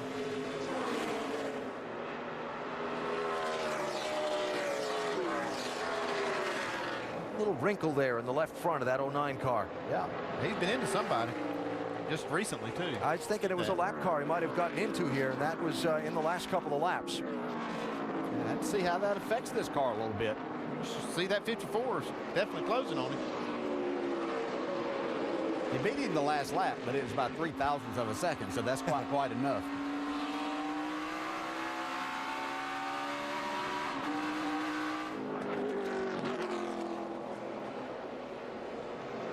Don't see anything smoking like that fender might be in on the tire, but the wrinkle there definitely on a high-speed track where you want all the downforce you can to help your handling. Yeah, that's not the right direction. There's no doubt the 54 is catching him a little bit. See what that interval is now. It was, oh yeah, beat him by almost 3/4 of a second on that lap. 3 to go. Here, inch by inch. Time them up smart when you get there.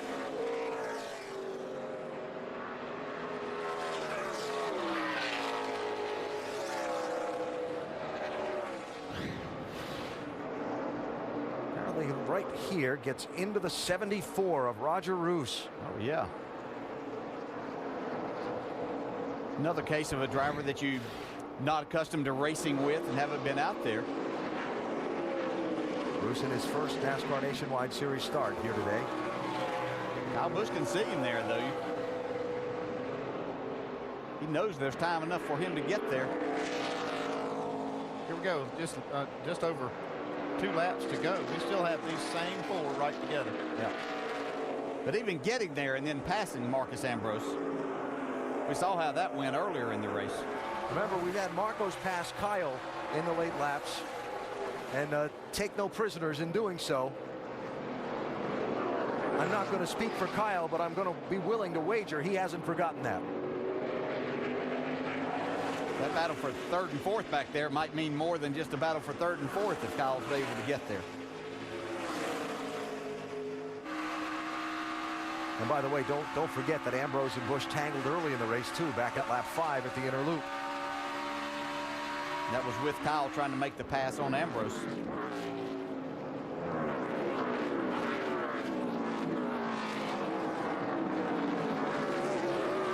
Yeah, he's got a problem. Don't get greedy here. Just reel in here.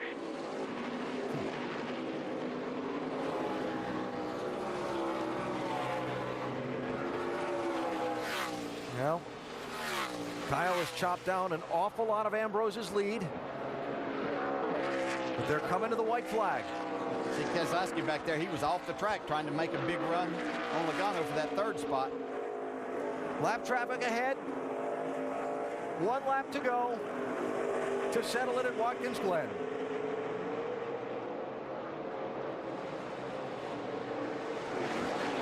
Yeah, where does he catch this lap traffic? This is up through the S's and slows him down any at all. That's going to give Kyle Busch a run at him at the inner loop.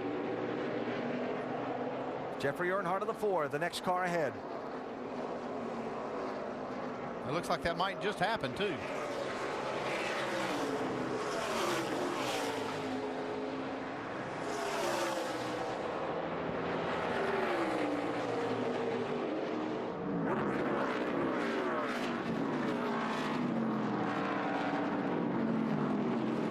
Kyle's hanging it out there, trying to catch him.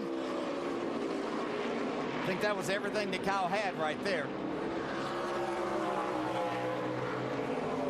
Going to be hard to get him from here if Ambrose doesn't have a problem. Final 2 corners ahead.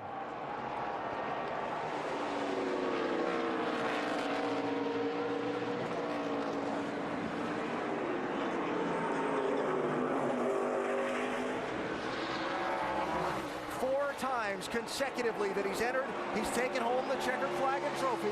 Marcus Ambrose wins at Watkins Glen. Oh my Lord, that was a day. Thank you, guys. Awesome drive, everybody. Thanks, everybody. Thanks all the 9, the 43 nationwide guys. Thanks for everything. That guy is amazing. Yeah, and how big a boost does that have to give him for tomorrow? I mean, he already... Thanks, guys.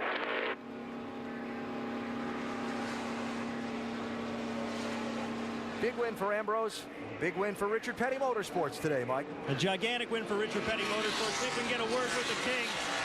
It's been a great year. Almirola in victory lane in Daytona now. Ambrose in victory lane here at the Glen. Your thoughts on this victory today? We got to get him in here tomorrow for the cup stuff. We need to make that top 16, and you know, maybe this will just give him a little bit more incentive. You're a man who certainly knows talent. What's it like watching him operate here? He's just unflipping real. No matter what you put him in, he runs dang good. You know what I mean? And if you put him in some of our cars and stuff lately, it just really shows his talent. So, you know, he's doing his job for dang sure. The celebration is on for Marcos Ambrose and Richard Petty Motorsports. Now, Richard, talking about the Sprint Cup Series race tomorrow, where Ambrose, A.J. Allmendinger, a couple of drivers particularly who come to mind who could get into the chase if they can win this race, and they know it's their best chance. And this the warm-up back for Ambrose, a trip to victory lane. Yeah, that race tomorrow is going to be exciting. There's a lot of drivers that have nothing to lose. They'll hang it out. Ambrose starting on the front row alongside Jeff Gordon on Sunday.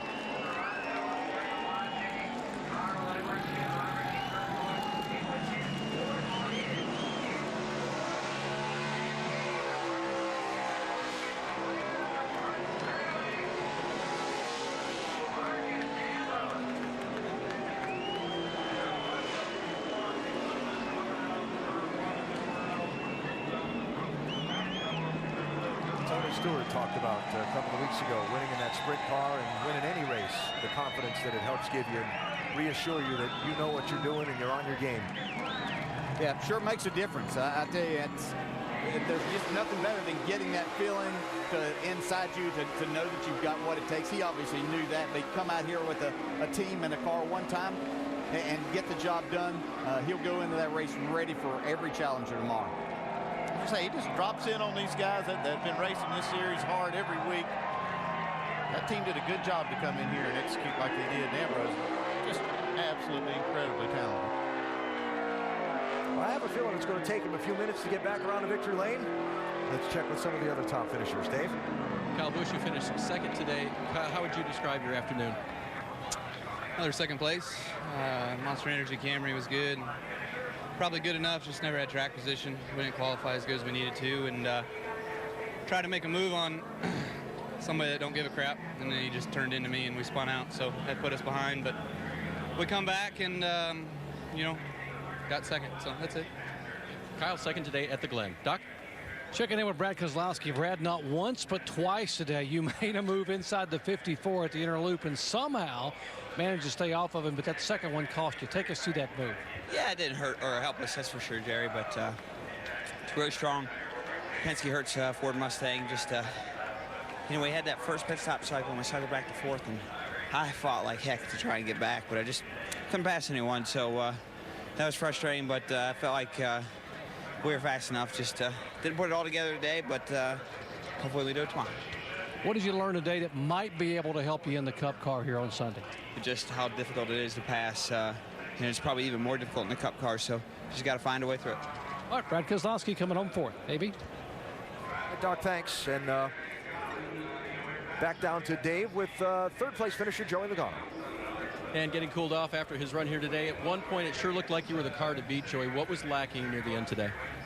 We were the car to beat. You know, I thought we were going to be really good in the long run with this car after going through it with practice, and turns out it was the other way around. We were pretty good there on the short run. Better in the 09 there, Marcos, and just doing big burnouts over there. But, you know, we were good for a while, and then I started losing the front tires behind him. And then I was going to like try to get my balance right by using the rear tires up. And when I did that, I just got no rear tire or front tire by doing that. So overall, this 12 team doesn't race a whole bunch. And Greg Irwin, all the guys on the Snap-on Ford team did a great job for me. Gave me a great piece. Just need to go a little faster to get those guys at the end of the race. Nice to have a good day for your team. Doc? And not a scratch at all on the 20-car Matt Kenseth. A good day, Matt, but not exactly probably the day you wanted a top 5 finish. Where'd you come up a little bit short? They just would fire off quite a bit faster. I mean, the end of the run we could do pretty good, but I just couldn't keep up at the beginning of the run. We were just mainly loose, and they get away from me quite a ways, and then we could break even after that. So we're just a little bit off, but overall it was a good day for our Reese's Camry. I feel like I learned a few things. Wish I could have got up there with the top couple, but it was a solid day. Good repetition, a lot of learning for Kenseth for here on Sunday. Top 5 finish. Alan? The drivers we thought would fight for the win today at the start of the day, the clash of the Titans, if you will. It played out just that way. And Marcos Ambrose is in victory lane at Watkins Glen again.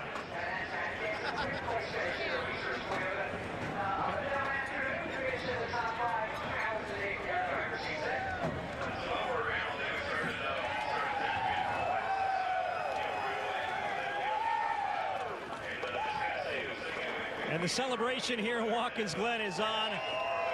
Ambrose on the top of his car, celebrating his 4th consecutive win here at Watkins Glen. Just simply amazing. The King, Richard Petty himself, was impressed by your run today, talking about how smooth you are, how good you are here. But I want to take you back to the early stages of this race. You had a little contact with Kyle Busch, got sideways, got off the racetrack. What were your thoughts at that moment? No harm, no foul. You know, Spotter said he was sticking his nose in, and I kind of half closed the door and made contact, but I knew it wasn't over, that's for sure. But I just got to thank Nationwide Insurance for just a great series. My team, RPM, the King, fantastic. Stanley, Ford Racing, everyone involved. This is a 1 race a year deal right here. We do 1 nationwide race a year, and we won it. So just so thrilled for the guys. You know, we've got a part-time crew chief, part-time car chief, and we just threw this car together, and here we are in victory lane. But I got to tell you, I had my tongue hanging out all day. I was on full attack mode. There was just nothing left because you know, we had to make up all that ground from the spin, and then Joe was super fast in the middle there, and I had to try to hold him back. And then I don't know what nitrous button that Kyle pressed there towards the end, but he come alive, and another lap I would have been in real trouble. So now this victory is out of the way, but the big picture tomorrow, we know the implications for you. Basically a chase berth on the line with a potential victory here. Your thoughts on tomorrow and perhaps what you learned today that might help you get that victory? I'm just going to enjoy today. I mean, to get to victory lane is just something special, and I'd love to repeat, but there's a lot of work to do tomorrow. I don't want to think about it. I'm going to have a good night's rest and come and attack them tomorrow. Give us a sense of how much emphasis is going into tomorrow's race for you. Well, there's just a lot at stake. I mean, you're racing for millions of dollars. You're racing for a spot in the chase and pride, and for the King. You know, just a lot of stuff going on in my mind, but I can't try any more than what I just did do today. So if I can repeat my performance today with effort, I'll be pleased no matter what the result. Congratulations. Thank you. A huge win for Marcos Ambrose, and with that victory, Alan, he becomes the all-time Nationwide Series win leader on road courses.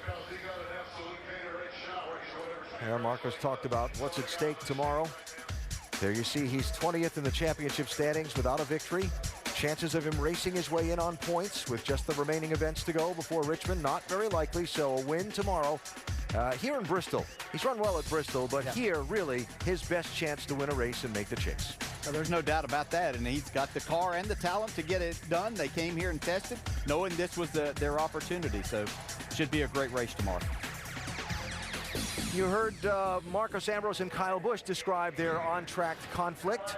Regan Smith and Dylan Kwasniewski having words after the race. I'm sure not all of them are pleasant ones. And Vince has both sides of the story. Frustrating day for Regan Smith for sure. Some issues on pit lane, and then saw your conversation with Dylan Kwasniewski there. What was that about? It was nothing. We're fine. You know, I had 2 runs on him, and the second time I just didn't give. It wasn't a point in the race to give, and I explained that to him, and he said he wasn't going to wreck me. He was just trying to show he was mad. So it, you know, sometimes you got to be around a little bit longer before you start doing that stuff. Though I get it though. I was frustrated with the whole day. We had a fast race car, you know, on the racetrack, and through practice, the Clean Coal team did everything they needed to do, and it was going smooth. We just didn't need pit stops. Unfortunately, you have to come in and get tires and fuel at some point in a race, and it's 2 weeks in a row it's hurt us. So we're gonna have to work hard on those, and you know, whatever we got to do to fix those, we need to do it, because we're not gonna win the championship that way. Frustrating day for Regan Smith. Smith second in the championship starting the day and wound up finishing in 17th place. We do have Dylan Kwasniewski on tape. You can see that on ESPN.com's NASCAR page. Look for the rundown, and you'll have that and more posted.